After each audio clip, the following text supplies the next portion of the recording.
আমাদের ইসলামী দল সহ অন্যান্য দল 8টি দল আমরা এক হয়েছি।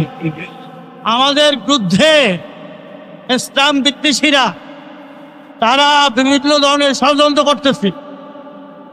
আমরা 8টি দলের শীর্ষ নেতা আপনাদের সামনে মঞ্চে উপস্থিত আছে। আমাদের একটা কথাই, সেটা হইছে কোন ভোট জাতীয় নির্বাচনের পূর্বে দিতেই হবে। এর কোনো বিকল্প নাই, এর কোনো বিকল্প নাই।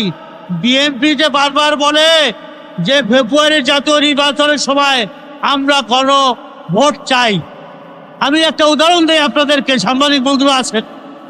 ধরেন একটা সেন্টারে গন্ডগোল হলো, ভোট বন্ধ হয়ে গেল, তাহলে আমাদের এই যে গণভোটের কি অবস্থা হবে? গণভোট যাবে কোথায়? তাহলে এই হাজার হাজার সেন্টারের ভিতরে, লক্ষ লক্ষ সেন্টারের ভিতরে কমপক্ষে 50-100 সেন্টার গন্ডগোল হলো, বন্ধ হয়ে গেল, নির্বাচন বন্ধ হয়ে গেল, তাহলে এই ভোট হবে? তাহলে হবে? তাহলে এটা অযৌক্তিক, এটা বিএনপি একটা খামখেয়ালি। এখান থেকে এই বিএনপিকে বের হয়ে আমাদের সাথে একমত হয়ে জাতীয় নির্বাচনের আগে, ফেব্রুয়ারির আগে গণভোট দিতেই হবে। আমাদের কিছু দায়িত্ববাহীরা আছে, আলেমরা আছে, বাদশাহ আব্বারের দ্বীন ইলাহি আপনারা জানেন। এই দ্বীন ইলাহি কিছু আলেম, আবুল ফজল ফয়জি, তারা সাপোর্ট করছিল। তা আমাদের দেশেও বিএনপির মহাসচিব নিজে বলে যে আমরা শরিয়া আইনে বিশ্বাস করি না।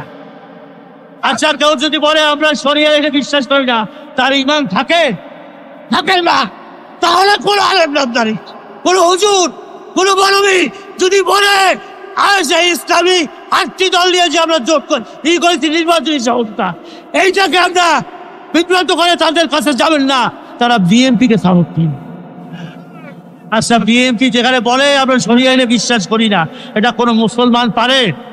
তার নেতা লন্ডনে বসে বলে বাংলাদেশকে আমরা মৌলবাদীদের অভয়ারণ্য করতে দেব না, কি সেই দলকে কোনো মুসলমান বলে বাবা মুসলমান সাপোর্ট করতে পারে? আপনার বলেন কোনোদিন পারে না। যেহেতু মুনাফিক থাকবে, আল মুনাফিকুনা আশাদ্দু খাত্তাম মিনাল কাফিরিন, এই মুনাফিকরা যারা মুখে একটা, ভিতরে একটা, কলমে একটা, তাদের থেকে সতর্ক থাকতে হবে।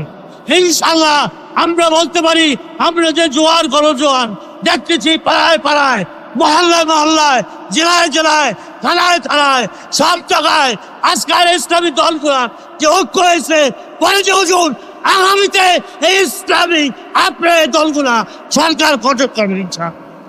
কি আমরা পারবো? ইনশাআল্লাহ।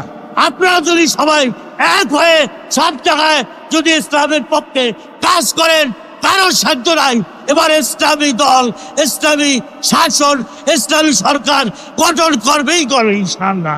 আল্লাহ রাব্বুল আলামিন আমাদের তৌফিক দান করুন। আসসালামু আলাইকুম ওয়া রাহমাতুল্লাহ।